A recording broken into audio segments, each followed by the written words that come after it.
حضور اکرم صلی اللہ علیہ وسلم فرماتے تھے، حلال کھلا ہوا ہے اور حرام بھی کھلا ہوا ہے، اور ان دونوں کے درمیان بعض چیزیں شبہ کی ہیں جن کو بہت لوگ نہیں جانتے کہ حلال ہیں یا حرام۔ پھر جو کوئی شبہ کی چیزوں سے بھی بچ گیا اس نے اپنے دین اور عزت کو بچا لیا، اور جو کوئی ان شبہ کی چیزوں میں پڑ گیا اس کی مثال اس چرواہے کی ہے جو شاہی محفوظ چراگاہ کے آس پاس اپنے جانوروں کو چرائے۔ وہ قریب ہے کہ کبھی اس چراگاہ کے اندر گھس جائے اور شاہی مجرم قرار پائے۔ سن لو، ہر بادشاہ کی ایک چراگاہ ہوتی ہے، اللہ کی چراگاہ اس کی زمین پر حرام چیزیں ہیں، پس ان سے بچو۔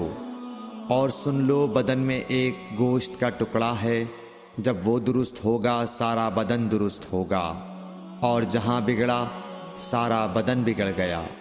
سن لو، وہ ٹکڑا آدمی کا دل ہے۔ صحیح بخاری حدیث نمبر 52۔